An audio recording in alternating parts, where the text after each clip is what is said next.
പറയുമ്പോൾ ഒരു യാത്ര പോലെയാണ്. ഞാനൊരു ഓവർ തിങ്ക് ചെയ്യുന്ന ഒരു വ്യക്തിയാണ്. പക്ഷെ മാഡത്തിന്റെ ക്ലാസ്സിലൂടെ എനിക്ക് മനസ്സിലായി ഇതൊക്കെ ചുമ്മാതെയാ. ഈ ഓവർ തിങ്കിങ് ഒക്കെ ചെയ്തിട്ട് ഒരു കാര്യം. മുൻകോപക്കാരി എന്നായിരുന്നു എന്നെ വിളിക്കുന്നത്. മുൻകോപം ഭയങ്കര, എന്ത് പറഞ്ഞാലും രണ്ടാമത്തെ ഒരു തവണ നമ്മൾ റിപ്പീറ്റ് ചെയ്യുമ്പോൾ ദേഷ്യപ്പെടും. അങ്ങനെ ഒരു വ്യക്തിയാണ്. എന്റെ വീട്ടിലും അദ്ദേഹത്തിന്റെ വീട്ടിലും ചെറിയ പ്രശ്നം ഉണ്ടായി. ഈ ദേഷ്യം, മുൻകോപം ഭയങ്കരമായിട്ടുണ്ടെന്ന് പറഞ്ഞായിരുന്നു. മാഡത്തിന്റെ ക്ലാസ് കഴിഞ്ഞതിന് ശേഷം എനിക്ക് ഒരു കാര്യം മനസ്സിലായി. നമ്മൾ ചുമ്മാ ഉള്ള ഇമോഷൻസും എല്ലാം എടുത്തു വെച്ചിട്ട് ഒരു കാര്യമില്ല.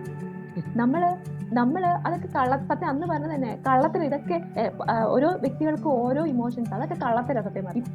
ഇപ്പൊ ഞാൻ ഇപ്പൊ നിൽക്കുന്ന ഈ സിറ്റുവേഷൻ എന്ന് വെച്ചാൽ വളരെ കാം ആയിട്ട് നിൽക്കുന്ന വ്യക്തിയാണ്. ദേഷ്യം എന്നൊരു കാര്യം എന്റെ ഇപ്പൊ ഇല്ല. ഇപ്പൊ ഞാൻ ഹാപ്പിയാണ്. ഇനി അങ്ങോട്ട് ഹാപ്പി ആയിട്ട് തന്നെ ഇരിക്കട്ടെ എന്ന് ഞാൻ വിചാരിക്കുന്നു.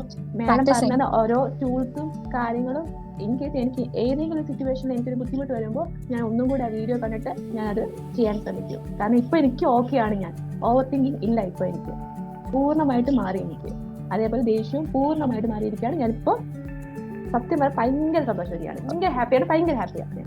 Great. Thank you, Yasina. Thank you.